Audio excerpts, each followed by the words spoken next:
성도 여러분 안녕하셨습니까? 예, 반갑습니다. 오늘 찬양 너무 좋았죠? 옥구슬이 이렇게 굴러다니는 소리 같아요. 또로로로 또로로 하면서 그 아름다운 선율로 하나님께 찬양을 돌리는 그 음악 소리와 그 모습이 너무나도 아름다웠고 마음의 깊은 곳까지 감동을 주셨습니다. 감사합니다. 정말 오랜만에 느끼는 기분인데요. 성전에 아직도 이제 많이 빈자리가 있지만은 전에 비해서 오늘 정말 많이들 오셨습니다. 예, 이렇게 또 흩어져서 이렇게 앉아 계시니까 꽉 찬 느낌도 들고요. 너무 감사합니다. 우리 하나님께서 코로나를 극복할 수 있는 우리에게 힘을 주시리라고 믿습니다.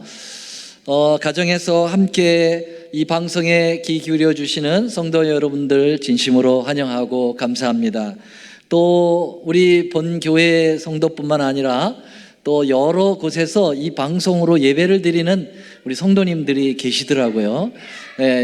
여러분들에게도 이 시간 감사의 인사를 드리고 환영의 인사를 드리겠습니다. 감사합니다. 자, 오늘 저는 고난의 십자가라는 제목으로 함께 여러분과 말씀의 은혜를 누리려고 합니다. 오늘 본문의 말씀을 이미 낭송을 해 주셨습니다. 그래서 27장 46절만 읽겠습니다. 46절 시작. 제9시쯤에 예수께서 크게 소리질러 가라사대 엘리 엘리 라마 사박다니 하시니 이는 곧 나의 하나님 나의 하나님 어찌하여 나를 버리셨나이까 하는 뜻이라. 매 안식일마다 요한복음의 말씀을 주제로 말씀드리고 있습니다. 요한복음 19장에 들어와서 우리는 예수님이 십자가상에서 7마디의 말씀을 하신 그 가상칠언이라고 우리는 얘기하죠. 이 가상칠언 중에 세 말씀이 요한복음에 나와 있습니다. 그래서 말씀을 우리는 살펴봤죠. 우리가 세 번째 하셨던 말씀을 제일 먼저 보았는데요. 여자여 보소서 아들이니다 보라 내 어머니라 라고 말씀하신 부분이죠. 이것은 효도의 십자가라는 제목으로 말씀을 드렸고요. 정말 모든 우리의 참 효도의 모본을 보여주신 말씀이라고 봅니다. 그 다음에 다섯 번째 말씀을 우리가 상고했습니다. 내가 목마르다라고 하는 말씀에서 우리는 생수의 십자가라는 제목으로 말씀을 드렸고요. 대양과 강과 모든 물들의 근원을 만드신 분께서 한 방울의 물이 없으셔서 목말라 하신 것은 온 인류를 당신의 배에서 쏟아져 나오는 생수로 채워주시기 위함이었다고 말씀드렸습니다. 그리고 여섯 번째 말씀을 우리가 요한복음에서 또 살펴봤는데요. 그것은 다 이루었다라는 정말 위대한 말씀이죠. 완성의 십자가라는 제목으로 말씀을 드렸습니다. 두 번에 걸쳐서 말씀을 드렸습니다. 우리 인간으로서는 할 수 없는 일을 우리 하나님이 우리를 위해서 돌아가시고 고난당하시고 희생당하심으로써 우리의 모든 속죄가 다 이루어졌음을 선언하는 위대한 말씀을 가상칠언에서 우리는 은혜로 받았습니다. 그리고 창조와 재창조에서 다 이뤘다라는 말씀을 하심으로써 이 창조서부터 구속에 이르기까지 공명되어 이루어져 오는 그 위대한 구원의 선언의 말씀을 듣고 우리가 감동을 느꼈습니다. 그리고 가상칠언 중에 제일 첫 번째 나오는 말씀이 누가복음에 나옵니다. 아버지여 저들을 사하여 주옵소서 자기들의 하는 것을 알지 못한다 라고 하는 이 말씀은 죄를 용서하시는, 자기를 향하여 찌르고 침뱉고 모욕하는, 그리고 온 인류를 향한 죄된 죄인들을 향한 용서의 말씀을 제일 먼저 말씀해 주신 것 얼마나 감사한지요. 바로 이 말씀 때문에 오늘 우리는 희망과 용기를 가지고 삽니다.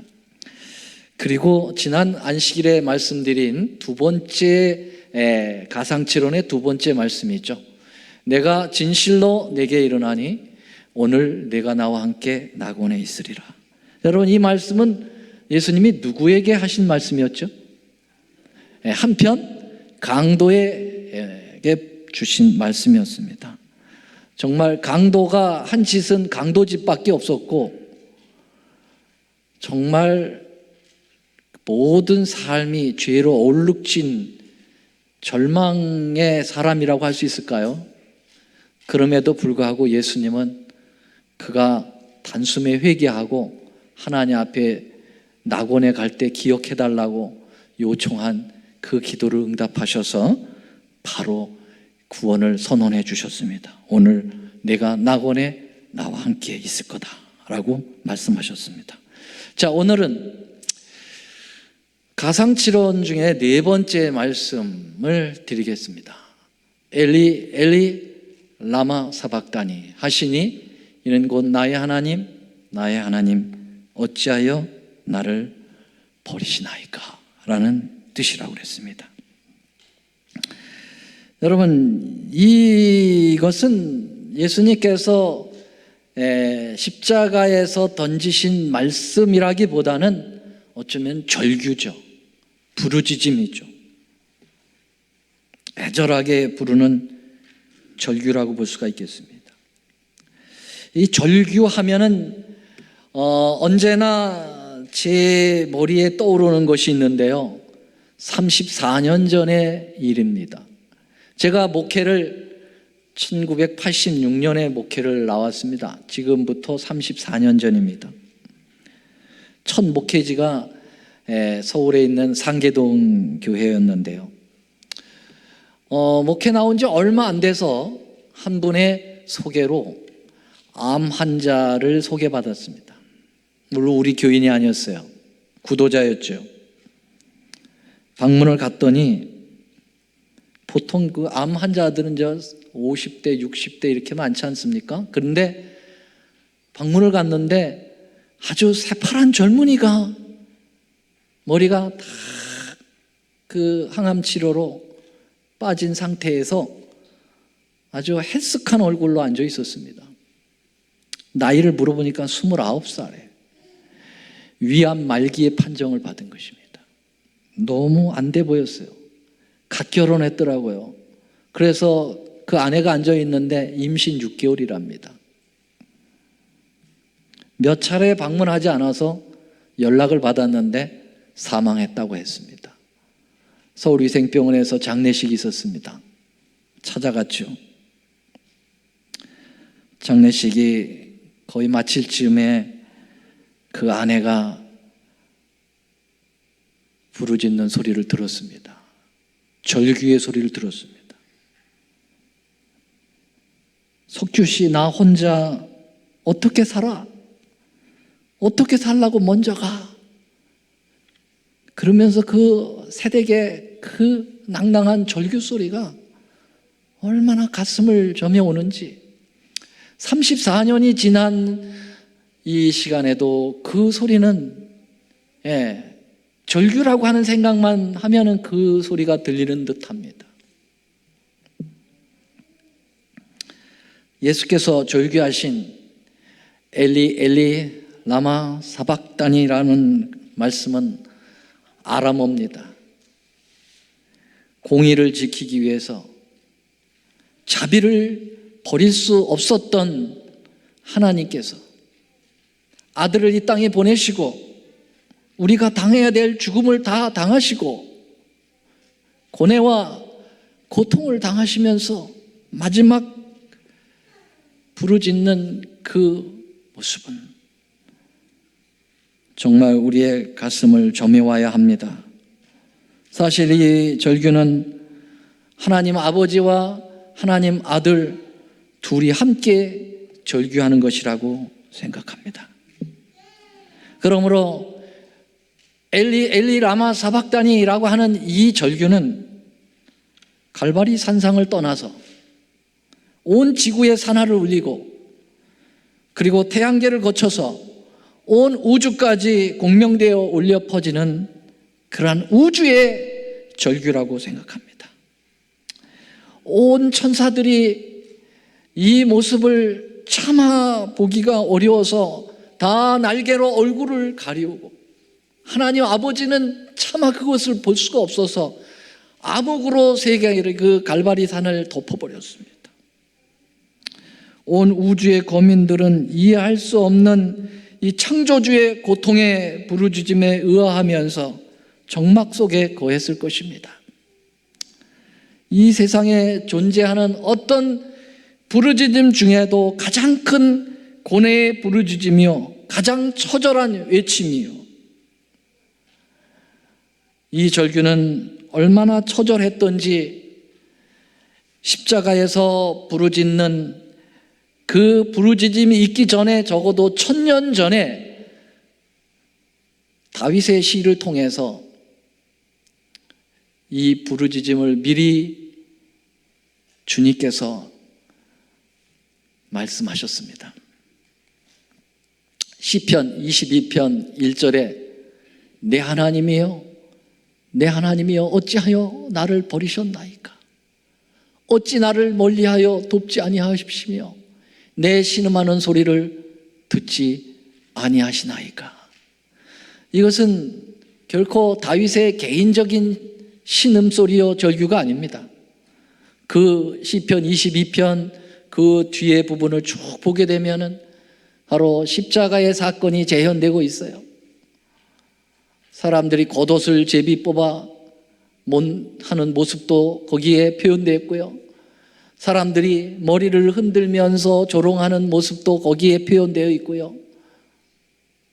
자기를 구원할 걸 하는 그러한 조롱소리도 거기에 다 표현되어 있습니다. 그러므로 다윗은 이것은 자기의 개인적 부르짖음이 아니고 이것은 앞으로 1000년 후에 이 땅에 하나님의 아들이 오셔서 고뇌에 찬 부르짖음을 부르짖을 것을 미리 표현한 것이라고 볼 수가 있겠습니다. 이때 십자가 주변의 사람들은 아직도 주위에 짙은 어둠에 머물러 있을 때 뭐라고들 얘기했느냐면 저 예수가 지금 하늘로부터 천벌을 받고 있다, 그렇게 평가를 했다고 그랬어요. 자기가 하나님이라고 하니까 하늘에 계신 하나님이 지금 벌을 내리고 있는 거다. 시대소망 754쪽에는 그가 하나님의 아들이라 주장하였기 때문에 하나님의 분노의 화살이 그를 공격하고 있다. 어떤 사람들은 그 소리를 듣고 저가 엘리야를 지금 부르고 있구나, 그렇게 오해를 하고 있었습니다. 여러분,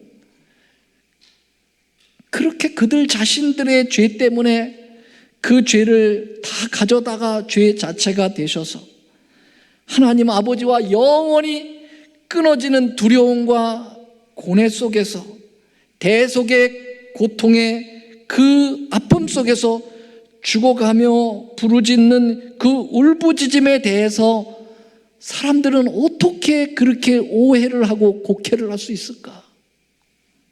어쩌면 이럴 수가 있을까? 십자가의 고귀한 희생을 이렇게 오해할 수 있나? 여러분, 그래서 죄라는 것은 정말 무서운 것 같아요.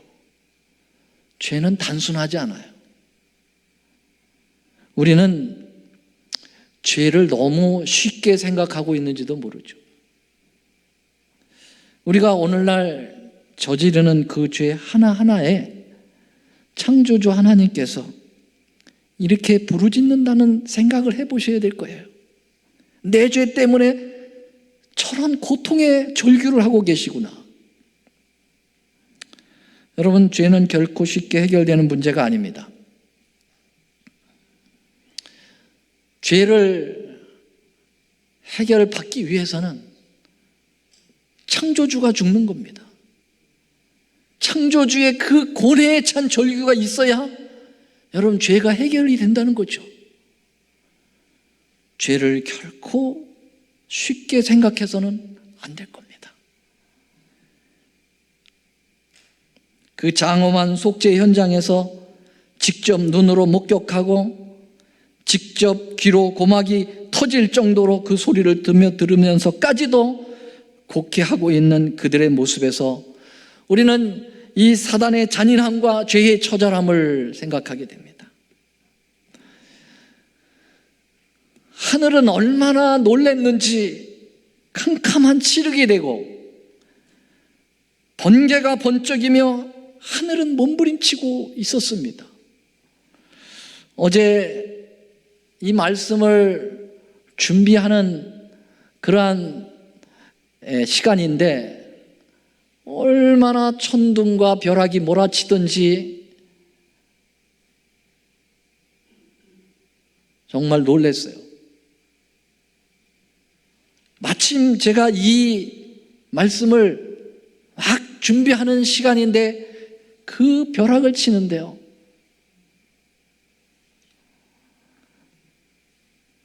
저는 아주 생생하게 실물 교훈을 어제 느끼면서 설교를 준비했어요.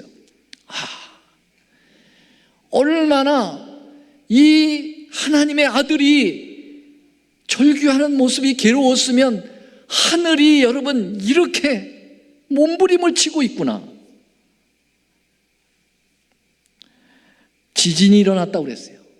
땅도 놀래서 여러분 요동하며 어찌할 바를 몰라 괴로워하면서 땅이 움직였습니다.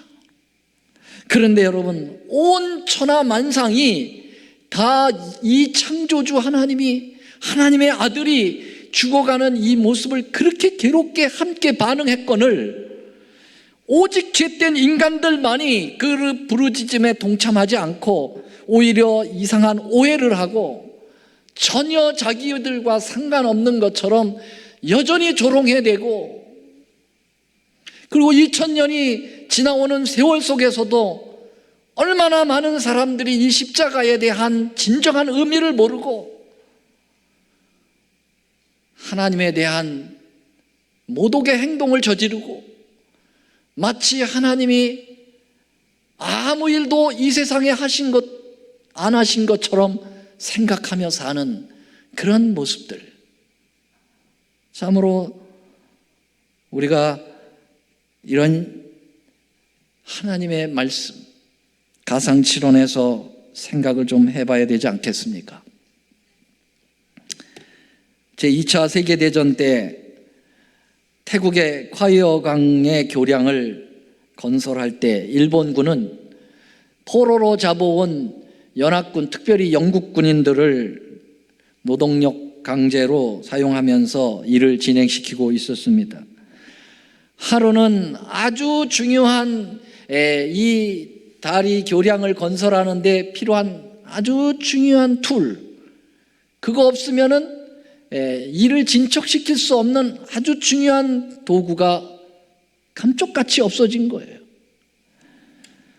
그래서 아무리 사람들에게 그것을 자수하라고 얘기를 했어도 이 병사들은 눈 하나 껌쩍하지 않았습니다. 포로들은. 일본 군들은 생각했습니다.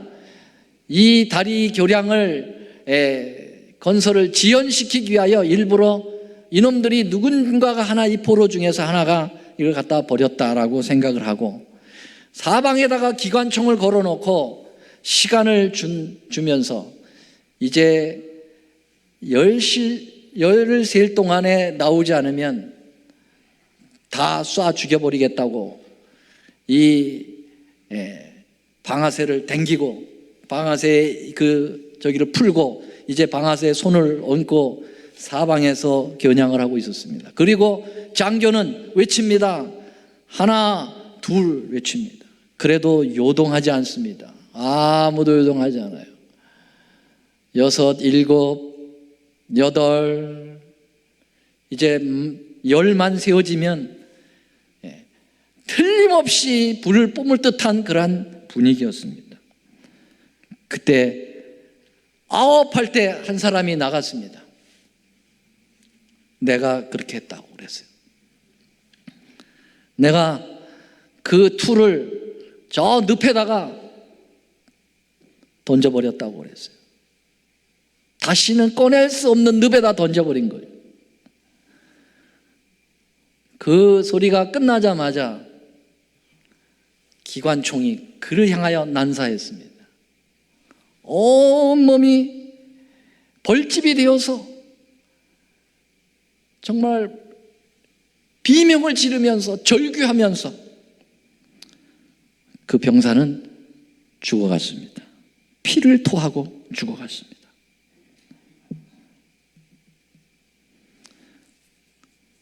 한편 포로들 중에는 한숨을 길게 내쉬면서 한번들으면 저 친구 때문에 우리 다 죽을 뻔했다, 그렇게 이야기를 했습니다. 그런데 놀라운 일은 며칠 후에 그 연장이 발견된 것입니다. 늪에서 발견된 게 아니에요. 너무나도 그 연장을 누가 잘 놔두게 하여 깊이 놔뒀는데 그것을 찾지를 못했던데 그것을 드디어 찾은 것입니다. 결국은 이 병사는 자기가 하지 않았어요. 그러나 이 모든 포로들을 살리기 위하여 그는 나가 그 총알바지가 된 것입니다. 사랑하는 성도님들이시여, 지금 우리가 상고하는 이 엘리 라마 사박다니의 예수님의 마지막 절규는 2000년 전에 한 이스라엘의 청년이 부르짖는 외마디쯤으로 여러분을 생각하신다면 오해입니다. 온몸이 벌집이 되어 죽어간 그 영국 군인은 자신들의 동료 모두를 살리기 위하여 죽어간 겁니다. 지금 우리가 생각하고 있는 이 갈바리의 엘리 라마 사박다니의 이 절규는 여러분과 예수님과 여러분과 나와 전혀 상관없는 일이 아니라는 거지요, 여러분. 예수님께서 십자가의 절규의 고통, 그것은 바로 여기 계신 여러분, 여기 서 있는 저 모든 인간들을 위한 절규였다는 사실을 절대 여러분 한시도 잊어버리면 안 되지요.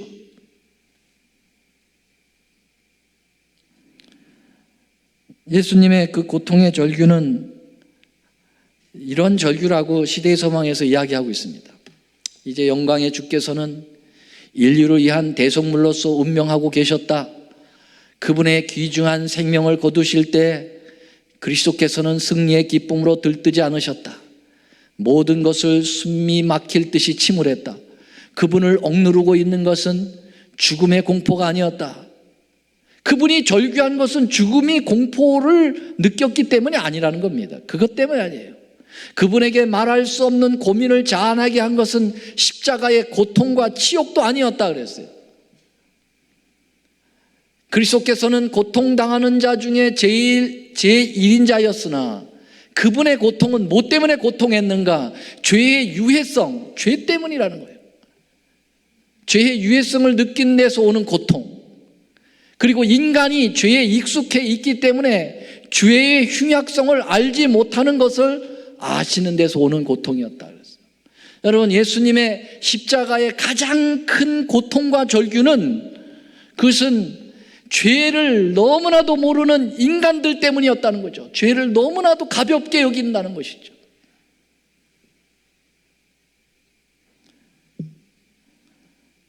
예수님이 그렇게 울부짖게 만들었던 그 고통은 육신적 고통이 아니었습니다. 그렇다고 십자가의 치욕 때문도 아니었습니다. 아울러 구원하러 온 그 죄인들에 의하여 죽임을 당하는 그 억울함 때문도 아니었습니다. 예수님의 부르짖음은 죄 자체에 대한 부르짖음이었다고 그랬어요. 그래서 예수님이 마태복음 5장 4절에 산상보훈의 팔복 중에서 말씀하십니다. 애통하는 자는 복이 있나니 저희가 위로를 받을 것이다. 여기 그 애통이라는 말은 무슨 것을 애통하는 건가? 그건 죄를 미워하며 애통하는 거예요. 죄를 미워하며 애통하는 자가 복이 있다는 것입니다. 여기에 애통은 여러분 어떤 다른 그러한 애통을 이야기하지 않는 거예요. 죄로 인하여 하나님과 우리가 분리되는 그러한 이 분리의 아픔을 이야기하는 것이죠. 죄는 하나님과 우리 사이를 분리시킵니다. 죄에 많은 정의가 있습니다. 근데 이 죄의 정의 가운데 이런 정의를 여러분 기억하실 줄 믿습니다. 오직 너희 죄악이 너희와 너희 하나님 사이를 내었다. 죄는 하나님과 인간을 단절시키는 것입니다. 단 하나의 죄를 가지고도 하나님과 떨어져 나가는 두려움에 빠지게 되는 것입니다. 예수님은 그 죄를 가볍게 여기는 것 때문에 고통을 하시고, 그리고 그 죄를 모두 한 몸에 지신 가운데에서 죄 자체가 되셨기 때문에 하나님과 영원한 분리의 그러한 느낌을 가지고 절규하신 것이라고 말씀하실 수 있었습니다. 여러분, 예수님이 그때 십자가에서 지으신 죄짐은 과연 얼만큼의 큰 분량일까? 그 죄는 온 인류의 창세에서부터 시작을 해서 마지막 예수님의 재림 때까지의 모든 인류의 죄, 과거, 현재, 미래의 모든 죄를 다 포함하고 있습니다. 우리는 이 죄짐이 예수님에게 모두 십자가에 얹어졌다고 하는 사실을 이해해야 합니다. 여러분, 누구에게 죄를 하나 이렇게 잘못을 저지르면 그 양심의 괴로움을 느껴보신 적 있으신가요? 괴롭지요? 네. 남을 아프게 하고 남을 힘들게 만들면 내 마음이 굉장히 괴롭습니다.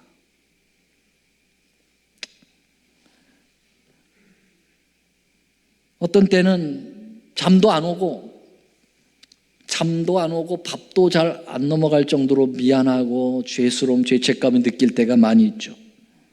제가 중학교 다닐 때인데 한 번은 그 방과 후에 저녁에 그 시내에 나갔다가 저 앞에서 담임 선생님이 오시는 거예요. 그러면 가서 선생님 안녕하세요 인사해도 인사해도 아무 어려움이 없죠. 그렇게 해야 되는 게 당연하죠. 근데 얼마나 제가 숫기가 없고 했던지 그 선생님에게 그 인사하는 게 너무 힘들어가지고 선생님 저기 오는데 저쪽으로 피해서 도망갔어요. 근데 마침 그것을 선생님이 봤다는 느낌이 들었어요. 그리고 그때부터 잠이 안 오고 밥맛이 없고 그렇게 큰 죄는 아니죠. 근데도 그렇게 죄책감에 시달렸어요. 네. 한 가지의 죄 때문에도 그렇게 힘든데 여러분, 우리 예수님이 모든 인간의 죄의 그 죄책감을, 그 죄를 다 한 몸에 다 담당을 하셨다고 했는데 그 아픔은 얼마나, 그 심적 고통은 얼마나 컸을까? 예. 상상을 할 수가 없는 거죠. 상상을 할 수가 없어요. 그래서 여러분, 예수님은 하나님 보시기에도 이 십자가에 계신 그 달려 계신 그 예수를 차마 볼 수가 없어요. 죄 자체가 되셨기 때문에. 네. 여러분들이 잘 아시죠? 광야에서 불뱀에 물렸을 때 모세가 광야의 높은 장대에다가 뭘 달았습니까? 놋뱀을 달았잖아요. 놋뱀. 그렇죠? 놋뱀을 달았는데 하나님의 분명한 지시였을 거예요. 그런데 그리고 그것을 쳐다보는 자마다 살겠다 했는데 왜 하나님은 예수님을 상징하는, 예수님의 십자가를 상징하는 그 장대에다가 왜 놋뱀을 다루라고 했는가? 뱀은 사단인데 그럼 사단이 치료를 해준다는 얘기인가? 그게 참 처음 예수 믿을 때 도대체 이해가 안 됐어요. 왜 그 놋뱀을 다루라, 어린 양을 다루라고 하든지 말이죠. 네. 왜 놋뱀을 다루라 했는가? 네. 그것은 분명히 십자가의 사건이라고 니고데모하고 대화를 나누면서 예수님께서 요한복음 3장에 분명히 말씀하셨어요. 인자도 모세가 광야에 뱀을 단 것처럼 인자도 들려야 하리라. 그렇게 말씀하심으로써 그 사건이 십자가 사건인 것이 틀림없어요. 예수님이 말씀해 주셨어요. 그럼에도 불구하고 왜 노뱀을 다루라고 했는가? 그것은 예수님이 모든 인류의 죄를 다 당신의 그 마음에 이 어깨에 다 짊어지셨기 때문에 그냥 예수님 자체가 죄가 되어버리신 거예요.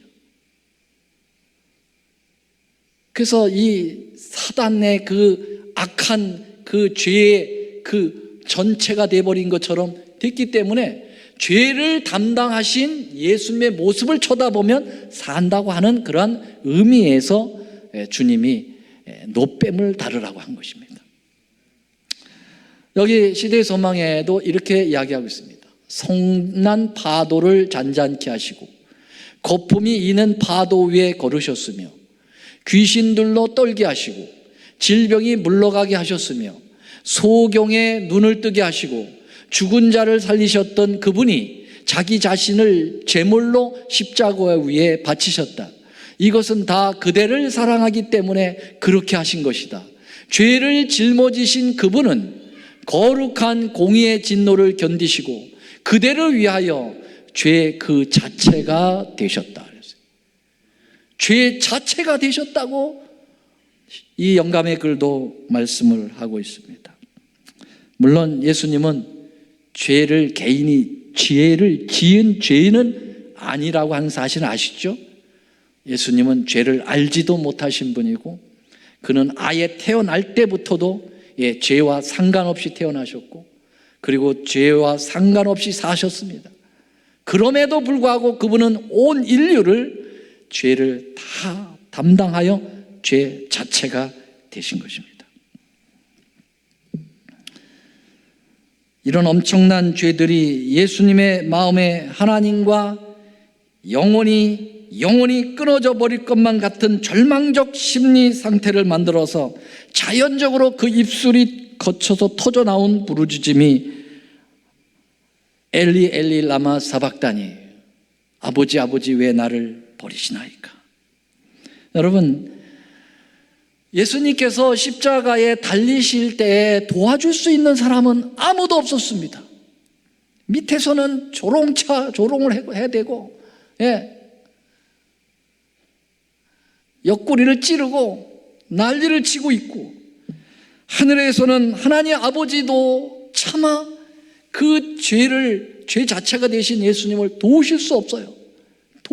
돕고 싶은 마음이야 간절하시죠. 삼위일체이시니까 동일한 심정입니다. 그럼에도 불구하고 어둠으로 가려버려서 예수님과의 그러한 단절의 모습을 보이고 성령 하나님도 이때는 도우실 수가 없으셨습니다. 왜냐하면 홀로 그것을 지셔야 했기 때문에 그렇습니다. 이사야 63장에는 그것을 이렇게 예언하였습니다. 만민 중에 나와 함께 한 자가 없이 내가 홀로 포도즙 틀을 밟았는데 내가 노함을 인하여 무리를 밟았고 홀로 포도즙 틀을 밟을 수밖에 없었다. 그렇게 말씀하고 있습니다. 제가 중대한 그 고관절 인공관절 수술을 받기 위해서 1995년도에 대수술을 하게 되었습니다. 많은 사람들에게 가서 수술 전에 위로의 기도를 해주고 용기를 주고 그랬던 제가 막상 이제 수술대에 오르려고 하니까 얼마나 두렵더라고요. 겁나더라고요. 목사님이 와서 저를 위해서 기도해 주셨고 또 우리 가족들도 늘 저희 집사님 늘 옆에 있었고 자 수술실로 들어가는데 복도까지 그 수술실 입 앞까지 식구들이 쫓아왔어요. 우리 집사람 쫓아왔고요. 그런데 수술실 문이 딱 열리니까 아무도 못 들어오게 해요. 저 혼자 들어갑니다. 그때 갑자기 외로움이 확 와닿는데요. 뭐 죽는 것도 아니고 많은 산수술 다 받는 건데, 그런데도 혼자라는 생각을 딱 드니까 그런 외로움감이 팍 오더라고요. 예수님을 생각해 봤어요. 예수님, 만유의 주이신 예수님이 온 인류의 죄로 인해서 괴로워하는 그 상황에서 아무도 도와주는 사람 없고, 심지어는 하나님 아버지와 영원히 끊어지는 분리의 느낌을 듣고, 그런 상황에서 얼마나 괴로웠고 힘들으셨을까. 죄에 대한 그 잔악성에 대하여 그분은 울부짖을 수밖에 없었다고 하는 사실이죠. 이 분리의 슬픔과 고뇌는 누구도 경험하지 않은 사람은 모를 것입니다. 이 엘리 엘리 라마 사박다니의 마지막 절규는 어쩌면 오늘날도 계속되고 있는지도 모르죠.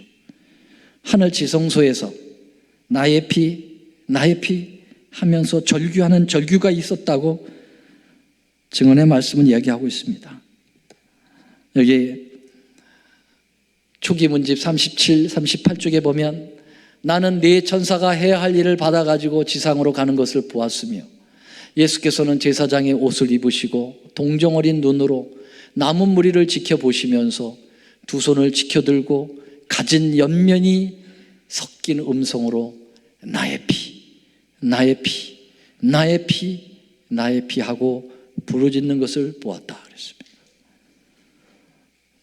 이것은 바로 하늘 지성소에서 대제사장으로서 중보의 기도를 하시는 예수님의 모습이거든요. 나의 피. 이것은 어쩌면 골고다에서 네 번째 가상칠언의 말씀인 엘리 엘리 라마 사박다니의 절기와 거의 같은 그러한 표현이라고 볼 수가 있겠습니다. 사랑하시는 성도 여러분, 갈바리 골짜기로부터 올려나오는 그 주님의 부르짖음에 귀를 기울여야 될 것입니다. 그리고 우리가 짓고 있는 죄 하나하나를 소홀히 넘기지 말아야 할 것입니다. 죄를 지을 때 예수님은 골고다 외침을 외칠 수밖에 없다는 사실을 기억하면서 여러분, 죄 짓기를 주저해야 될 것입니다. 우리는 죄 짓고 회개하면 되지, 회개할 수 있어요. 네, 다 용서됩니다. 회개하면 다 용서하십니다. 그러나 여러분, 그것도 좋지만, 회개도 좋지만, 여러분, 죄를 정말 무섭게 생각하고 죄 하나하나를 여러분 짓지 않도록 기도하는 것이 더 중요하지 않을까요? 죄가 우리의 창조주의 심통, 이거 심정을 갖다 찌른다는 사실을 생각하면서 여러분, 그렇게 죄를 좀 무서워해야 되지 않을까요?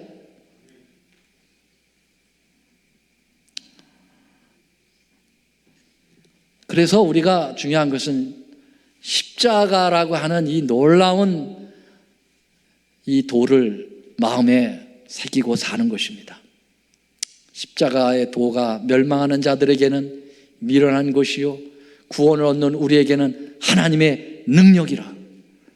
여러분, 죄 짓기 전에 물론 무심코 죄를 짓는 것도 있습니다. 그러나 고의적으로 짓는 죄는 더 많습니다. 대부분 죄는 다 알고도 죄를 져요.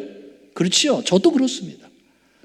여러분, 알고도 짓는 그 죄를 짓기 전에 십자가를 생각하라는 거예요. 그러면 10개를 짓던 걸 5개를 질 수 있도록 줄어들 수가 있을 거라고 저는 믿습니다. 아멘? 아멘이 아니신가요? 내가 너희 중에서 예수 그리스도와 그의 십자가에 못 박히신 것 외에는 아무것도 알지 아니하기로 작정했다. 왜냐하면 바울도 그걸 알기 때문에 그래요. 죄라는 게 얼마나 무서운지. 오호라, 나는 곤고한 사람이로다. 이 사망의 몸에서 누가 나를 건져내랴. 절규했어요. 바울도 절규한 사람이에요. 그러면서 그 사망의 몸에서 누가 건져낼 그러한 이 인류는 아무도 없음에 대하여, 또 자기 자신도 아무 능력도 없음에 대하여 절규하고 그리고 그 절규를 해결할 수 있는 길은 오직 하나, 예수 그리스도, 그분의 십자가라고 하는 사실을 바로 로마서 8장에서 그 절규를 부르짖은 7장을 후반에서 이야기하고 8장에서 예수 안에는 정죄함이 없나니 죄에서 해방이 됐다라고 하는 위대한 고백을 할 수가 있었던 것이죠. 바울의 고백이 여러분과 저의 고백이 되기를 간절히 바라면서 오늘 말씀을 드리겠습니다. 엘리 엘리 라마 사박다니, 절규에 부르짖는 주의 음성 저희들 듣게 하여 주시옵소서. 2000년 전의 일이라고 오늘 나와 아무 상관없다 생각하지 말게 하시고, 내 죄로 인한 절규였음을 강하게 우리 마음에 인식하고 주님 죄를 미워하도록 도와주시고, 죄 하나하나 지으려 할 때 그 죄가 얼마나 흉악하고 무서운지를 주님 인식하게 하여 주옵소서. 그러나 그 흉악한 죄는 예수님으로 인하여 모두 끝나고 영원한 생명이 우리에게 이르러 왔음에 대하여 감격하고 감사하며 하나님 앞에 영광을 돌리는 저희들이 되도록 축복하여 주옵소서. 이제는 우리 하나님의 크신 사랑과 예수님의 다함이 없는 은혜와 성령님의 감화 교통하심이, 주님을 사랑하고 주님 앞에 우리의 모든 생명을 바치고자 하는 심령으로 서 있는 여기에 하나님의 귀한 백성들 위에 이제로부터 영원히 함께하옵시기를 우리 구주 예수님의 이름으로 간절히 축원하옵나이다. 아멘.